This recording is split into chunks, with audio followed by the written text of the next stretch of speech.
Now at 10, Omicron has been detected in all but 5 U.S. states as health experts warn of an incoming COVID tidal wave. Plus, a Southeast Kansas murder suspect takes a plea deal. And the Labette County deputy takes action and saves a woman hit by a train. The 4 states' most watched news starts now. The U.S. now has its first known death tied to the Omicron variant, a man from Harris County, Texas, who was unvaccinated with underlying health conditions. The new strain is sweeping across the country and now the dominant variant, according to the CDC.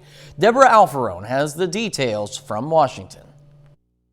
Long lines formed outside a testing site in Miami-Dade County, Florida, as the new highly contagious Omicron variant causes a COVID surge. 30,000 new cases since Friday. I live very close by, so it's never been this crazy. So I'm still trying to decide whether I should stay in line or not. Hundreds also waited in line in Washington, D.C., where the mayor reinstituted an indoor mask mandate. I just want to make sure before seeing my wife's 70-year-old mom that I'm negative, so just want to make sure I'm getting it done. Los Angeles canceled its in-person New Year's Eve celebration in Grand Park. Happy New Year! For now, the massive countdown that brings hundreds of thousands to Times Square in New York City is still on, despite the 4th straight day of record-setting daily cases. Omicron is a real challenge. It's going to be a very challenging few weeks. Nationwide, new COVID numbers have nearly doubled since the beginning of November, with an average of 156,000 cases a day. That's why health officials are urging vaccinations and booster shots. As you go from fully vaccinated to fully vaccinated plus boosted, you can see the risk of severe disease becomes extremely low. President Biden will address the nation Tuesday about additional steps he's taking. This is not a speech about locking the country down. This is a speech outlining and being direct and clear with the American people about the benefits of being vaccinated, the steps we're going to take to increase access and to increase testing. The new variant has now been detected in all but 5 states. Deborah Alfarone, CBS News, Washington. A White House staffer who rode on Air Force One along with President Biden on Friday has tested positive for COVID. The president tested negative this morning. Temperatures starting to drop out there, but it was still a pretty nice day. Nick Kelly joins us. Made all the better, Chris, that Mother Nature finally gave us the sunshine back after a few cloudy days as we wrapped up this past weekend. Still looking quiet, even though, like you said, we're well past sunset from 7th and Range Line. But as far as the numbers go, we'll take the sunshine, especially since it took us from 25 this morning to 51 degrees this afternoon. We've been sitting underneath mostly clear skies throughout much of the evening, and the cloud cover we had in our very far southern counties trying to break apart a little bit, so that sets the stage for mainly a quiet night. But believe it or not, a cold front was parked on top of the region today, but it's going to lift back to the north tomorrow, which means we're not going to waste any time warming up again tomorrow once we get past sunrise. For the time being, though, it is cold out there, lower to middle 30s all across the board. In fact, as we look at the planner for tomorrow, everyone will drop back into the 20s. I think dropping off back to 27. And despite some afternoon clouds tomorrow, Chris, we are going to go back into the lower 50s. I think most of us around 51. We'll break down the rest of the week, including how warm it could get by Christmas Eve, coming up in a bit. All right, Nick, thank you. A Southeast Kansas drive-by shooting suspect takes a plea deal. Benjamin Mason from Coffeyville today pled guilty to first-degree murder in the death of Kimberly Meeks. He had originally been charged with numerous other crimes in the Christmas 2019 shooting, including attempted first-degree murder. But through today's plea deal, those charges were dropped. Mason is set to be sentenced early next year. A Labette County Sheriff's deputy steps in to save the life of a woman who had been hit by a train. Yesterday, Deputy Gabe Vitt responded to a call that a pedestrian had been hit by a train. When he arrived, he found the woman whose leg had been severed in the incident. Deputy Vitt applied a makeshift tourniquet until more help could arrive. The victim will survive, and it's thanks to the quick thinking of Deputy Vitt. A Parsons man is arrested on accusations that he sexually assaulted someone. The suspect has not yet been formally charged, but police say the arrest was made after a victim reported the incident at police headquarters. In a statement, Police Chief Robert Spinks said, quote, "Any physical battery is serious, but a sexual battery is an unforgivable crime, and my heart goes out to the victim in this case." The Oklahoma Department of Corrections is working with lawmakers to possibly change state law so the agency can hire 18 and 19-year-olds to work in state prisons and help address a shortage of nearly 500 workers. Justin Wolf, a spokesman for the Oklahoma Department of Corrections, says that not being able to hire 18 and 19-year-olds is setting the agency back. State Representative Justin Humphrey, who is chair of the Criminal Justice and Corrections Committee, said he was previously against the idea but is now open to it because of concerns over the shortages of correctional officers. Southwest Missouri children affected by autism now have a local person in their corner at the state level. OZARK Center Chief Administrative Officer Vicki Meisler is now serving on the Missouri Commission on Autism Spectrum Disorders. This Autism Commission is charged with reviewing existing resources, initiatives, and funding, identifying unmet needs or gaps in service or service areas, and creating tangible recommendations for system improvements, including policy, programmatic, legislative, and funding recommendations. The Alliance is now raising this story on reports of unruly airline passengers soared in 2021. The FAA says it received more than 5,600 reports, and flight attendants are urging the government to take action just as the winter holiday season roars back with a vengeance. Tonight, a closer look at how airlines are dealing with unruly passengers and how it could impact holiday travel. Home for the holidays. AAA estimates more than 109 million Americans will be traveling this season, a nearly 34% increase from 2020. But if you look at just the number of people who are going to fly, it's more like a 184% increase. And if you're flying to your destination, brace yourself for unfriendly skies. You gave me one warning. As of December 14th, the FAA says airline crews have reported more than 5,600 incidents involving unruly passengers.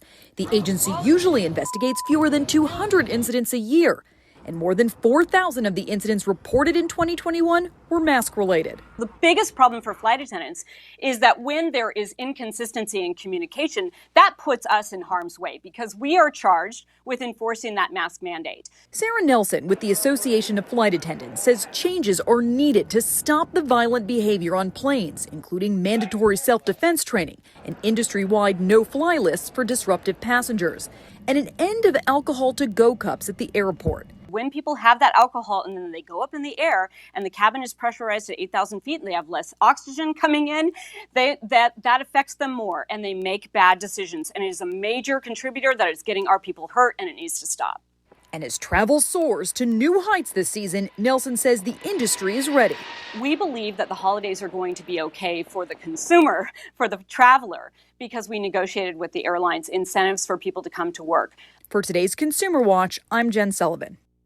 Still ahead, a Missouri woman is charged with endangering the welfare of her newborn more than a year after the child's birth. We'll find out why and what took so long to file charges. And if you still haven't ordered or shipped those holiday gifts, you better get on it, because for many options, you're already too late. An unusual criminal charge against a Springfield area woman. She's accused of endangering the welfare of her child at birth. More than a year after the baby was born, test results came back positive for exposure to meth. Marina Silva reports from Dallas County with more on why it took so long to get the results. This woman, Crystal Boyd, has been charged with 2 counts of endangering the welfare of a child after lab results show her baby tested positive for methamphetamine. Deputies responded to a call of a 32-year-old female that had delivered a baby and couldn't pass the placenta. That was back in October 2020 when her baby was born, but when paramedics got there was no baby. She had given birth in believed to be father had hidden the baby at another location. According to court documents, the believed to be father, Justin Baker, took the baby to a house on Airport Road. When investigators, as well as the Children's Division, got there, they found the baby. Documents reveal a man at the house named Dale Baker said the baby was taken there to keep Children's Services from taking the baby. Boyd has 5 other children. She had in the past had 5 kids in the past that had been taken custody by the state of Missouri. Court documents show Boyd did not want to take the baby to the hospital. Eventually, she agreed. Justin Baker did not want to ride in the ambulance with the baby, so one of the investigators took custody of the baby and rode in the ambulance. According to police, once in the ambulance, the baby had low oxygen levels and was eventually diagnosed with pneumonia and had to be admitted to the ICU. So why was there such a gap between then and charges being filed for meth exposure? Just depending on how busy the lab is. Sometimes we wait 6-7 months for some lab results. Now, Crystal's most recent child before baby June was born in the toilet of her home. She's bonded out of the Dallas County Jail. Well, Christmas gift givers, listen up. The time to send presents and well wishes to loved ones is now. And I mean like today. Got a couple hours here, less. While some shipping deadlines have passed, there are still a few options. For shipping UPS, you have a December 21st deadline for the 3-day select service when shipping in the United States. And if you're shipping FedEx Express, you can buy yourself some more time with deadlines starting December 21st and ending December 24th for same-day delivery. So unless you want to shell out the big bucks for overnight or rush delivery, you need to get on it. Later, the winless Pittsburgh Purple Dragons look to pick up their first against Webb City. And it was nice that the sun came back to get us back into the 50s today, but we'll trend even warmer, certainly by Christmas Eve. We'll break down the numbers next.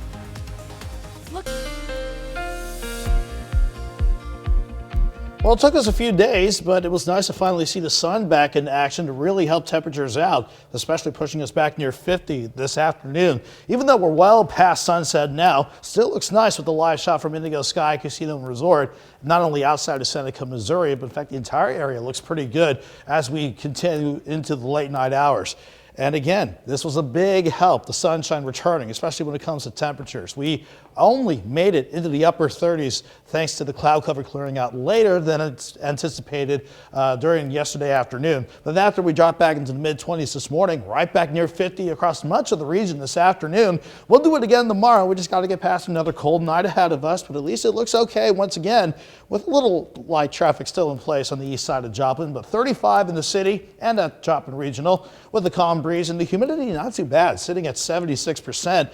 Everybody's either in the lower to middle 30s all across the region, and we're still going to see these numbers drop off throughout the course of the night, even though we have clear skies, and that breeze has been pretty light throughout the day as well. But this is certainly a big contributor to why we're going to drop back into the 20s once again tonight. Not to mention what has been trying to sweep through at the surface. Let me show you what I mean with the Skywatch Storm Tracker here. The wide view of the 4-state region overall showed most of us quiet, but maybe a little cloud cover earlier today in our very, very far southern counties, and certainly any rain stayed across central parts of Arkansas and southeastern Oklahoma, especially close to Idabel. Here's the front. As believe it or not, it tried to push on through today, still parked right on top of the region north of I-44, but this is going to lift back to the north tomorrow, meaning we'll waste no time warming up again.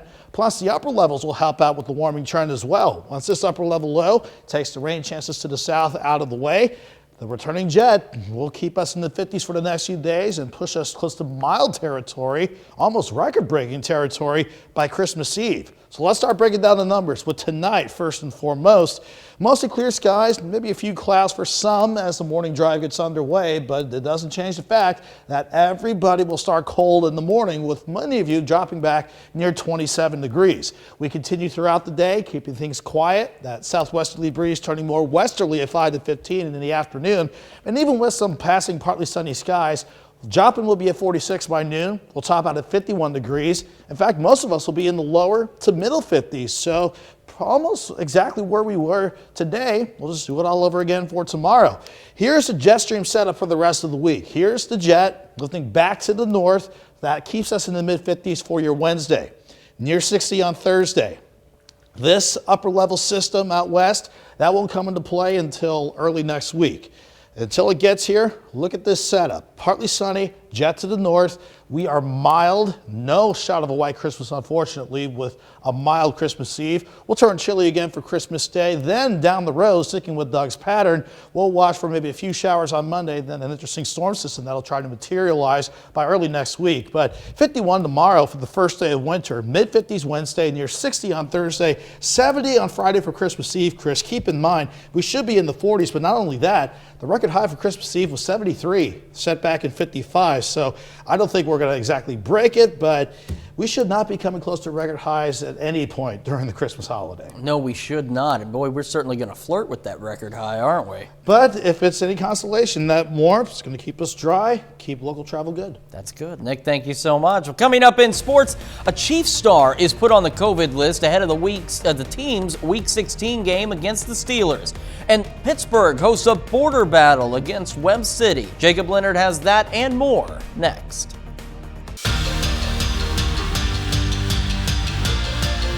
The Pittsburgh girls basketball team hits the floor tonight for an interstate matchup against the Webb City Cardinals. Now, Pittsburgh aiming for its first win of the season after going 0-4 in the first 2 weeks of their schedule. On the other side, Webb City 3-5, looking for back-to-back wins after topping McDonald County Wednesday. First quarter, Jackie Hall drives and scores. She gets 8 in the first quarter. Other end though, Kenzie Robbins made shots early for Webb City. 2 threes in the quarter. Robbins scores 7 in the first, finishes with 10. Cards up 5. Second quarter, Hall picks up the loose ball, 3 from the right side. She scores a team-high 16 points for Pittsburgh, but check out the teamwork here for Webb City. Kate Brownfield knocks the pass away. Izzy Lopez picks it up, gives it up to Mallory Stanley. Cardinals go to break up 28-20, and they would pull away in the second half to win 59-29. Well, that is not the only interstate matchup on the schedule tonight. In Joplin, the McCallie Warriors welcome in the Galena Bulldogs. On the girls' side, McCallie trying to keep its perfect record intact and start the season 9-0. Early on, it's Kennedy Deary, corner 3. McCallie leads early in the first. To the second quarter, though, Galena's Raylan Downey answers with a corner 3 of her own. Bulldogs go to halftime up 20-10. Third quarter, McCallie tries to stay in it. Kaylee Teeter on the break for the easy 2, but Galena would close it out. Check out the move here from Mia Sarwinski. She gets it to go down. Galena hands McCallie its first loss of the season, beating the Warriors 53-42. After that one, the 4-0 Galena boys try to stay undefeated against McCallie. Pass here goes into Tyler Little. He lays it in. Then Hadley Price outside for 3 for the Bulldogs. That goes down. Bulldogs up 16-3 in the first. Sticking around in the quarter, Zane Turner. Big rebound there, puts it back for the score. Galena goes on to roll by McCallie tonight, 63-33. The Joplin Eagles are off to a hot start to the basketball season. Joplin is 7-0 so far in their first season under head coach Bronson Shockey.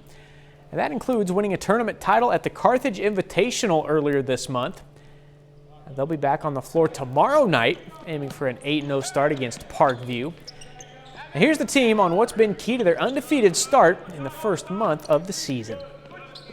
I think it's our chemistry that's been working. Everybody knows each other pretty well, so we all mesh pretty well from football season carrying it into. And then it's just been fun competing, I guess. Everybody just loves the thrill of the game. Everybody loves competing and winning. It comes down to trust, too, with the chemistry. You know, I trust the guy's going to be there to help, or, you know, I'm going to trust him that if I make this pass to him, he's going to make the right decision. So it adds up. It's a gradual process, but, like, at one point it clicks, and then everything just starts working like a puzzle. Everything just fits. The Kansas City Chiefs have placed tight end Travis Kelce, cornerback Charvarius Ward, and kicker Harrison Butker on the COVID list today. That's the bad news. The good news is that the Chiefs are all alone for the top spot in the AFC standings, winning 7 straight games heading into Week 16. Now, Kansas City controls its own destiny for the #1 seed and a first-round bye in the AFC playoffs because they won and the Patriots and Titans lost over the weekend. They're 1 game up on those 2 teams, 2 games up on Cincinnati. There are 3 games left. If they win 2, they clinch the AFC West title. If they win them all, They're no doubt the #1 seed in the AFC playoffs. Kansas City will be at home against the Steelers on Sunday. Finally, a little bowl action today. Tulsa faces Old Dominion in the Myrtle Beach Bowl. Check this out, man. Opening kickoff. It's Lamarian James back for the Monarchs. Finds a hole and outruns everybody on the other side of the field. Actually, Tulsa's 4th time this season allowing a kickoff return touchdown. Bad start, but it got better from there. Tied at 7, Davis Brin to Josh Johnson. Takes it in for the 23-yard score. Golden Hurricane in front for the first time. We'll skip ahead to the 4th now. Already 23-10. Brin will find Ethan Hall. 4-yard score there. That is enough to put this one out of reach. Tulsa rolls over Old Dominion 30-17. That's a look at sports. We're back with more news after this. We take time now to honor one of our many 4-state heroes. Sergeant Vern Robinson served in the Army during World War II and participated in the Battle of the Bulge, his hometown, Columbus. And we're proud to recognize Sergeant Vern Robinson, tonight's 4-state hero. A local towing company is helping Santa get around before Christmas. You see, Santa's reindeer are resting ahead of the big day, but the old man still wanted to say hi to area kiddos. So Pearson Towing in Fort Scott is helping him along via one of their tow trucks. He visited a number of sites in Fort Scott today. We started just 3 or 4 years ago, and it just come across my mind to do it, and it makes me feel good to see the children smile. Not only do they like Santa Claus, but they love the tow trucks too. And again, don't worry, kids, Santa's sleigh was not repossessed. Talking about repossessions, basketball has repossessed the sportscasts here at KOAM as we move into that season. Yeah, the Galena boys now 5-0. They got the rest of 2021 off before they host Baxter Springs on January 4th. So they end 2021 undefeated. That's the way you want to do it. That's going to be almost warm enough for corn growing season with the way this weather's going. Yeah, especially keeping in mind winter starts officially tomorrow, but not with the way temperatures are going. We're dry tomorrow, back near 51, mid-50s Wednesday, near 60 on Thursday. And again, still can't believe I'm saying 70 for Christmas Eve tomorrow. Not a record breaker, but at least Navidad. Yeah, no kidding. Guys, thank you so much. That's our time for now. We'll see you back here next time. Thanks for making us part of your night.